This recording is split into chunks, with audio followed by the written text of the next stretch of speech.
from professional development and other things that no money is there for, that I'm concerned about. So we will be open-minded, and we will see just what's what, and we will note those things that we have a concern about, and we will hope, if the concerns are consistent or great enough, that they will give us reconsideration next year in those particular areas.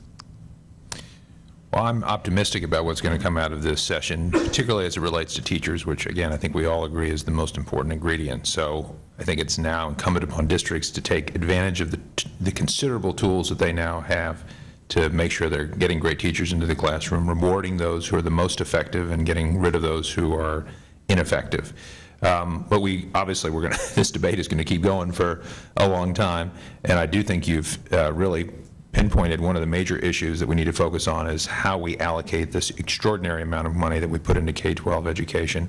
I think, again, the President has been a great leader on this. I think we need to follow his lead. I think we need to think about how we can prioritize resources into those things that are achieving the greatest results, look very carefully to look at what kind of results different efforts are getting, and then we need to continue to invest in innovation. We don't have all the answers. We don't have all the solutions. We need to free talented people to come up with new ideas and figure out better and better ways to deliver public education. I also think governance is an important issue that didn't get debated this legislative session, but I think is important for future legislative sessions, school governance.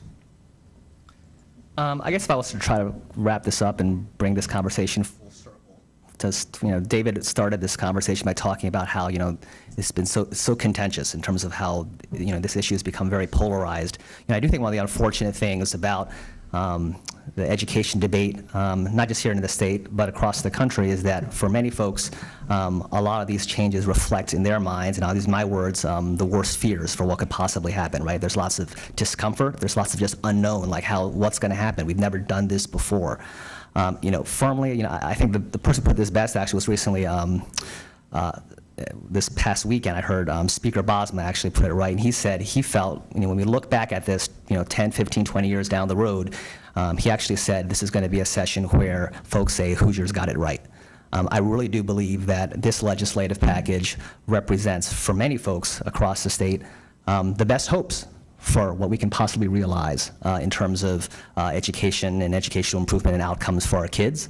And I think it says something about the spirit of Hoosiers across the state, that, our public schools are doing okay, but we can do even better. And I feel like this legislative session at least put the marker in the ground in terms of a first step. I think David's right. There's still a lot of conversation, debate yet to be had, but this is certainly, it definitely bodes well in terms of signs of things ahead. Well, thank you. Thanks to the panel, and please give them a hand.